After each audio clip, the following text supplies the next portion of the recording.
नाज़रीन अस्सलाम वालेकुम। इनसाइड न्यूज़ के नए प्रोग्राम के साथ मैं हूं इब्राहिम राजा।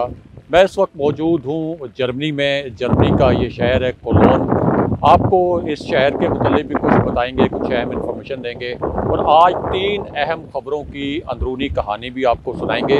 इनमें से एक ख़बर है जो शहबाज शरीफ और मरीम नवाज़ के शर्मनाक ऑडियो लीक्स हुए हैं। ये ऑडियो लीक्स कैसे हुए हैं, क्या इनके पीछे कोई बैरूनी हैकर हैं या जिस तरह से कहा जाता है कि एस्टैब्लिशमेंट भी ये सलाहियत रखती है हमारी कि वो प्राइम मिनिस्टर हाउस को बग करे। इसकी पूरी अंदरूनी कहानी आपको सुनाएंगे और ये ऑडियो लीक्स क्यों पाकिस्तान की सलामती के लिए एक बहुत बड़ा ख़तरा बन चुके हैं, इसके मुतालिक भी आपको बताएंगे। इसके अलावा army chief general Qamar Javed Bajwa और इमरान खान साहब की जो ऐवान सदर में मुलाकात हुई है, उस मुलाकात के हवाले से अब कुछ अहम मालूमात पहली मरतबा सामने आई हैं और एक बड़ी अजीबो गरीब बहुत मिस्टीरियस किस्म की स्टोरी भी लॉन्च करवाई गई है। उस स्टोरी के मुतालिक भी आपको बताएंगे और फिर दो जो ज़मीनी हक़ाइक़ हैं उनसे भी आपको आगाह करेंगे। सबसे पहले तो मैं आपको ये बताऊं कि आज मुझे एक अमेरिका से कॉल रिसीव हुई है। अब से कुछ देर पहले वो नंबर एक अननोन नंबर था मेरे लिए और पहली मरतबा उस नंबर से मुझे कॉल रिसीव हुई तो मुझे ये जानकर बड़ी हैरत हुई कि ऑरलैंडो से हमारे एक व्यूअर ने मुझे कॉल की और मुझसे पूछा कि मेरे वीलॉग्स जो हैं वो आजकल क्यों नहीं आ रहे और मैं कहाँ पर हूँ। उन्होंने समझा कि शायद मैंने किसी दबाव की वजह से वीलॉग करने छोड़ दिए हैं। ऐसी बात नहीं थी। एक्चुअली मैं इस वक्त 2 मरतबा पहले भी वजाहत कर चुका हूँ कि मैं अपनी फैमिली के साथ यूरोप के एक लग्जरी ट्रिप पे हूँ। मेरे बच्चों की वेकेशन थी तो कोविड की वजह से हम बहुत अरसे से ट्रैवल नहीं कर पाए थे, तकरीबन 2 साल से।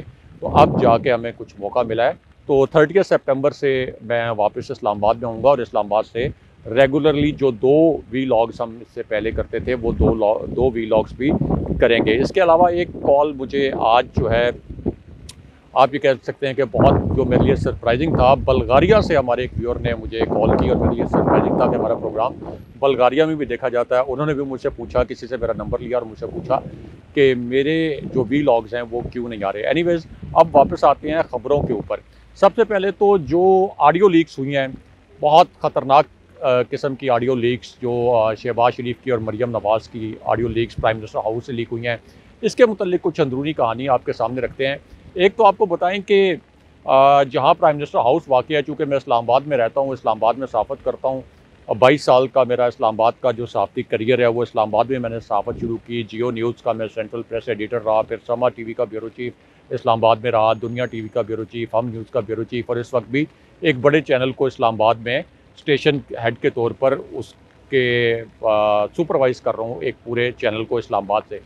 तो इस वजह से मुझे मालूम है कि प्राइम मिनिस्टर हाउस के साथ ही जो हमारा रेड जोन है और जहाँ डिप्लोमेटिक एनक्लेव है यानी गैर मुल्की सफारत खाने, यहाँ से एक मरतबा इस तरह की एक्टिविटी हुई थी कि प्राइम मिनिस्टर हाउस के मुतालिक पता चला था और प्राइम मिनिस्टर ऑफिस के मुतालिक कि उसको बग किया जा रहा था और ऐवान सदर को भी बग किया जा रहा था। अब यहाँ पे जो गैर मुल्की सफारत खाने हैं इनमें अमरीकी सफारत खाना भी है, कैनेडियन हाई कमीशन भी है, इसी तरह भारतीय हाई कमीशन भी है और बाकी जो दीगर सफारत खाने हैं, पूरी आपकी इंटरनेशनल कम्यूनिटी जो है वो इस वक्त बैठी हुई है इस डिप्लोमेटिक एनक्लेव में, जो कि 1 किलोमीटर के फासले पे है सिर्फ जहाँ पर प्राइम मिनिस्टर हाउस है और ऐवान सदर है। और रहमान मलिक मरहूम ने यहाँ तक कहा था कि ऐवान सदर में आसिफ अली जरदारी जब कोई कौमी सलामती के अमूर के मुतल्लिक बात करते थे तो वो एक ट्रांसमीटर ऑन कर देते थे, क्योंकि उनके पास इंटेलिजेंस इंफॉर्मेशन इंटेलिजेंस एजेंसीज की जानिब से ये थी कि यहाँ पर बग होती है इंफॉर्मेशन जो भी डिस्कस होती है। खैर आसिफ अली जरदारी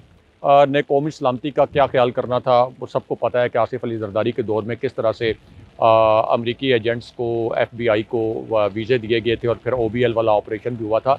लेकिन एनीवेज़ उस वक्त भी ये इशू खड़ा हुआ था। लेकिन अब जो ये बगिंग हुई है इसके मुतालिक 2 थीरीज़ मार्केट में लाई गई हैं। एक तो ये कि जी इंटरनेशनल हैकर्स ने ये बगिंग की है और इसको अरबों डॉलर के एवज़ जो है डार्क वेब पर रख दिया है और हज़ारों घंटों की ये रिकॉर्डिंग है और ये कहा गया कि हज़ारों घंटों की इस रिकॉर्डिंग को कोई भी कीमतन ख़रीद सकता है। यानी एक तो डार्क वेब के ऊपर जो है ये रिकॉर्डिंग डाली गई है, एक तो ये कहा गया और ये बहुत चैलेंजिंग है अगर ये कोई हैकिंग की गई है, क्योंकि ये जो प्राइम मिनिस्टर हाउस और प्राइम मिनिस्टर ऑफिस है यहाँ पे नेशनल सिक्योरिटी कमेटी के यानी कौमी सलामती कमेटी के इजलास होते हैं जिसमें पूरी आपकी अस्करी क़यादत शरीक होती है। इमरान खान साहब भी बतौर प्राइम मिनिस्टर ऐसे इजलासों को चेयर करते रहे हैं और ज़ाहिर है कि कोई भी प्राइम मिनिस्टर हो तो इस किस्म के इजलास प्राइम मिनिस्टर हाउस में प्राइम मिनिस्टर ऑफिस सर्विस में होते रहे। लेकिन अब एक लेटेस्ट बहुत हसास नोयत की इन्फॉर्मेशन आई है कि हैकर्स ने कुछ मुतालबा भी किया है। एक स्टोरी जो मार्केट में फेंकी गई है पल्स चेक करने के लिए कि हैकर्स ने मुतालबा किया है कि आप हमें इतने अरब डॉलर दें वरना हम आपके तमाम राज लीक कर देंगे। लेकिन इसमें बहुत अहम बात यह है कि कौन जानता है कि अगर आप 1 घंटे की रिकॉर्डिंग 2 घंटे की रिकॉर्डिंग रोकने के लिए कि आपके जो कौमी सतह के राज हैं वो बाहर ना जाएं, उसको रोकने के लिए अगर आप कुछ पैसे दे भी दें तो हो सकता है उनके पास और कई हज़ार घंटों की रिकॉर्डिंग्स हों। तो ये एक पाकिस्तान की कौमी सलामती के लिए बड़ा चैलेंज है। लेकिन इसमें जो दूसरी बहुत अहम बात है वो ये है कि क्या इस्टेब्लिशमेंट ने प्राइम मिनिस्टर हाउस को बग किया, क्योंकि इससे पहले इस तरह की इतलात आती रही कि इस्टेब्लिशमेंट के पास इस किस्म के वसाइल हैं कि वो प्राइम मिनिस्टर हाउस को बग कर सकते हैं, प्राइम मिनिस्टर ऑफिस को बग कर सकते हैं। ज़ाहिर है कि किसी भी मकाम को बग करना उनके लिए कोई मुश्किल काम नहीं है, ऐसे हालात वो लगा सकते हैं। इससे पहले मरियम नवाज़ की ऑडियो लीक्स होती रही, हमने देखा कि कुछ एलिजेडली इमरान खान साहब के मुतल्लिक ऐसी ऑडियोज लीक करके ये एक इम्प्रेशन बनाया गया कि ये इमरान खान साहब की या बुशरा बीबी साहिबा की ऑडियोज़ हैं, लेकिन वो ऑडियोज़ इस्टेब्लिश नहीं हो सकें जो बुशरा बीबी साहिबा के मुतल्लिक लीक करने की कोशिश की गई थी। लेकिन अब जो शहबाज शरीफ और मरियम नवाज़ की ऑडियो लीक्स हुई हैं, इसमें एक तो शहबाज शरीफ बहुत बुरे तरीके से एक्सपोज हो गए हैं और मरियम नवाज़ के मुतल्लिक जो कहा जाता है कि इमरान खान साहब की सबसे बड़ी सपोर्टर मरियम नवाज़ हैं, क्योंकि मरियम नवाज़ हमेशा मुश्किल वक्त में इमरान खान साहब को रेस्क्यू करती हैं। मरियम नवाज़ इस वक्त पाकिस्तान के अंदर अपने ये जो कहते हैं कि ऑस्कर अवार्ड के लिए उनको नामजद करना चाहिए, जिस किस्म का वो ड्रामा करती हैं। जिस तरह से उनकी एक ऑडियो लीक हुई जिसमें उन्होंने ये कहा कि पेट्रोल की कीमतें बिल्कुल अंकल बढ़ानी चाहिए शहबाज शरीफ को मुखातिब करते हुए, और आपकी नज़र से उनका एक ट्वीट गुजरा होगा जिसमें वो ये कह रही थी कि मैं तो इस फैसले से बिल्कुल मुत्तफिक नहीं हूँ कि पेट्रोल की कीमतें बढ़ाई जाएँ, मैं आवाम के साथ खड़ी हूँ। और मियाँ नवाज शरीफ ने जब ये फैसला किया गया कि पेट्रोल की कीमतें बढ़ाई जाएंगी तो मियाँ नवाज शरीफ तो मीटिंग से उठकर चले गए। इस किस्म का उन्होंने झूठ बोला ट्विटर पर, और आप देख लें कि इंतहाई ढिठाई के साथ अब भी वो ट्विटर पर झूठ बोल रही हैं। एक मरतबा उन्होंने माफ़ी नहीं मांगी कौम से, यानी कौम को बेवकूफ़ समझा हुआ है, अपना गुलाम समझा हुआ है, और एक मरतबा भी माफ़ी मांगना गवारा नहीं की कि मैंने किस तरीके से इस कौम को धोखा दिया, और ये कहा कि मैं तो उस फैसले में शामिल नहीं थी। दूसरी लेकिन बहुत हसास बात कि उन्होंने अपने दामाद के लिए एक इंडियन प्लांट के मुतल्लिक आपने स्टोरी सुनी होगी कि किस तरीके से उन्होंने फेवर लेने की कोशिश की। फेवर लेने की कोशिश की प्राइम मिनिस्टर को, यानी शहबाज शरीफ जो खुद एक जाली प्राइम मिनिस्टर हैं, जिनकी अक्सरियत नहीं है पार्लियामेंट के अंदर, और जो लोग ये कहते हैं गलत फहमी की बुनियाद पर कि 26 किलोमीटर की हुकूमत है। 26 किलोमीटर इस्लामाबाद का जो रेडियस है, यहाँ भी इनकी हुकूमत जाली है, क्योंकि इस्लामाबाद की 3 नशिस्तें थी कौमी असम्बली की, ये तीनों नशिस्तें भी असल में तहरीक इंसाफ ने जीती हैं। इसके अलावा अगर कौमी असम्बली की बुनियाद पर आप ये कहते हैं कि वफाक में इनकी हुकूमत है और इस्लामाबाद में, तो कौमी असम्बली में अभी भी इमरान खान साहब की अक्सरियत है। इमरान खान साहब की 156 से ज़ायद सीट्स हैं, अगर उनके इत्तेहादियों को काफ लीग को निकाल भी दिया जाए तो इसका मतलब है कि 85 सीटों के साथ शहबाज शरीफ जो हैं वो एक मुसल्लत करदा प्राइम मिनिस्टर हैं। लेकिन शहबाज शरीफ ने जिस तरीके से इंडिया के मामले पर कौमी सलामती को और कौमी मफाद को कॉम्प्रोमाइज़ करते हुए जिस तरीके से उस प्लांट के मुतल्लिक बात की, ये भी बहुत एक सीरियस बात है। मरियम नवाज़ कहती हैं मैं कश्मीर की बेटी हूँ, लेकिन आपने देखा होगा, सब आपने ये जो ऑडियो सुनी होगी कि किस तरीके से वो इंडिया जिसने मकबूजा कश्मीर में हमारे कश्मीरी भाइयों को जुल्म और सितम का निशाना बनाया, बर्बरियत का निशाना बनाया, किस तरीके से अपने दामाद को फेवर दिलवाने के लिए वो प्राइम मिनिस्टर हाउस को इस्तेमाल कर रही हैं। अब इसमें एक बात ये कही जा रही है कि ये जो ऑडियोज़ लीक हुई हैं ये इस्टेब्लिशमेंट ने बग करके मरियम नवाज़ को और शहबाज शरीफ को और मियाँ नवाज शरीफ को सबक सिखाने के लिए भी की हैं कि अगर हमारी शराइत के ऊपर आप चलेंगे और पूरी तरह चलेंगे तो ठीक है, हम आपको सपोर्ट करते रहेंगे, लेकिन अगर आप ज़रा से दाएं बाएं हुए तो फिर आप देख लें कि हमारे पास आपका सारा ये रिकॉर्ड मौजूद है। क्योंकि मियाँ नवाज शरीफ के मुतल्लिक ये मशहूर है और पूरी शरीफ ख़ानदान के मुतल्लिक कि जब ये मुश्किल में हों तो ये पैर पड़ जाते हैं, और जब इनकी मुश्किल दूर हो जाए तो ये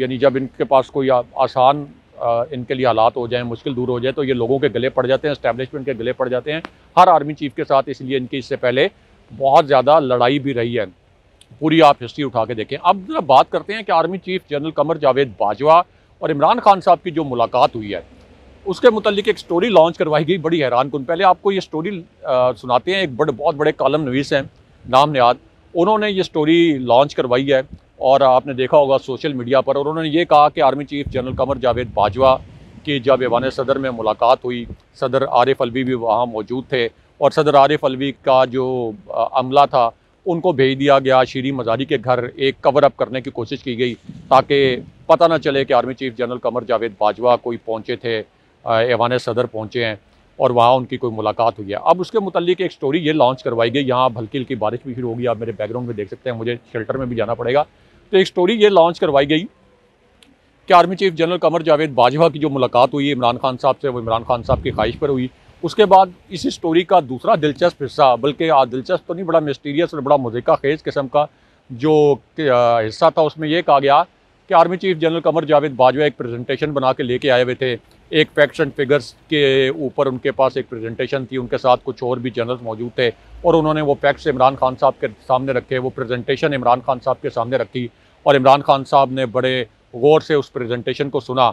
और इसी स्टोरी में, इस स्टोरी के मुताबिक जो एक जाली स्टोरी लॉन्च करवाई गई और एक ज़ाहिर है कि उसको सोशल मीडिया पर बहुत ज़्यादा फैलाया गया, इसके मुतालिक हक़ाइक़ भी आपको बताएंगे। लेकिन तीसरा हिस्सा ये कहा गया कि जनरल बाजवा ने इमरान खान साहब को कहा कि अगर आपकी हुकूमत जून तक रहती तो ये फैक्ट्स हैं तो मुल्क जो है वो दिवालिया हो जाता। इस किस्म की एक स्टोरी लॉन्च करवाई गई। हालांकि फैक्ट ये है कि जो आपका इक़्तिसादी सर्वे आया है, इकनॉमिक सर्वे जो आया, जो कि शहबाज शरीफ जब प्राइम मिनिस्टर थे उनके दौर में आया, शहबाज शरीफ प्राइम मिनिस्टर बन चुके थे, उसमें एक्नॉलेज किया गया कि इमरान खान साहब की हुकूमत के आखिरी साल में हमारी जो इकॉनमी थी उसका ग्रोथ रेट 5.97% था, यानी ऑलमोस्ट 6%। और सिर्फ 4 महीने के अंदर जब शहबाज शरीफ की इम्पोर्टेंट हुकूमत आई तो उस पूरा जो आपका इक़्तिसादी सर्वे में एक इकनॉमिक ग्रोथ रेट बताया गया था उसको कोलैप्स कर दिया गया। डॉलर आपका स्काई हाई रेट उसका हो गया, आपकी स्टॉक मार्केट क्रैश कर गई। तो इमरान खान साहब के दौर में तो हमारी इकॉनमी एक्सेल कर रही थी, तमाम आपके माइक्रो और मैक्रो इंडिकेटर जो है पॉजिटिव थे, आवाम को रिलीफ भी मिला हुआ था। लेकिन अब ये स्टोरी लॉन्च करवाई गई कि जनरल बाजवा ने जाके इमरान खान साहब को बताया कि अगर आपकी हुकूमत रहती तो मुल्क डिफ़ॉल्ट कर जाता। अच्छा, अगर इस स्टोरी को एक लम्हे के लिए सच भी मान लें तो इसका मतलब ये है, क्या इसका मतलब ये है कि फिर इस्टेब्लिशमेंट ने इमरान खान साहब की हुकूमत गिराई थी, इमरान खान साहब का मौक़िफ़, तो इसका मतलब है फिर ठीक हो जाता है अगर इस्टेब्लिशमेंट इस तरह की कोई बात कर रही है। तो ये बात बिल्कुल दुरुस्त नहीं है। इमरान खान साहब के दौर में जिस तरह से इकॉनमी के ऊपर बूम आया था, सारी इस्लाहत हो चुकी थी, आम लोगों को रिलीफ देने के लिए प्रोग्राम भी शुरू कर दिए गए थे। लेकिन अब ये एक स्टोरी बहरहाल लॉन्च करवाई गई है। अब आपको बताएं कि बनी गाला के ज़राए से जो हमारी बात हुई है उसमें 2 बड़े अहम पॉइंट हैं। एक पॉइंट तो ये है कि एक तो ये तस्दीक की गई है कि इमरान खान साहब की army chief general Qamar Javed Bajwa से मुलाकात हुई है ऐवान सदर में। लेकिन ये जो मुलाकात हुई है ये कोई ऐसा नहीं कहा जा सकता कि इमरान खान साहब की ख्वाहिश पर हुई है, बल्कि इमरान खान साहब चाहते हैं कि अब अगला इलेक्शन के लिए इस्टेब्लिशमेंट, ज़ाहिर है कि मुल्क के अंदर सबसे ताकतवर इदारा है, तो वो अगले इलेक्शन के लिए राह हमवार करे। अब वहाँ पर इमरान खान साहब ने यकीनन अपना मौक़िफ़ सामने रखा और ये भी बताया कि अगर इलेक्शन आगे, यानी जिस तरह से ये जाली हुकूमत है और अगर इलेक्शन को डिले करने की कोशिश की गई है, टेक्नोक्रेट सेटअप लाने की कोशिश की गई, तो फिर वो एक फ़ाइनल कॉल देंगे इस्लामाबाद की जानिब और जो वो फ़ाइनल कॉल होगी इस्लामाबाद की जानिब उसको रोकना नामुमकिन होगा। और इमरान खान साहब ने यह भी बता दिया कि अब तक जो मैंने एक कहा जाता है कि प्रोटेस्ट के हवाले से एक रेड लाइन, उस रेड लाइन को मैंने अपने जो मेरे सपोर्टर्स हैं उनको क्रॉस नहीं करने दिया गया। लेकिन उसके बाद फिर हालात मेरे काबू में नहीं रहेंगे और ये हालात पाकिस्तान के फिर श्रीलंका की जानिब भी जा सकते हैं। तो ये इस किस्म की बातें वहाँ पे डिस्कस हुई हैं। लेकिन ये जो जनरल बाजवा की प्रेजेंटेशन वाली बात वहाँ पे डिस्कस हुई है, हमारे ज़राए का कहना है कि ये खबर जो है वो बिल्कुल ठीक नहीं थी। बारिश ज़्यादा हो गई है। अगले प्रोग्राम तक के लिए मुझे इजाज़त दीजिए। अल्लाह हाफ़िज़।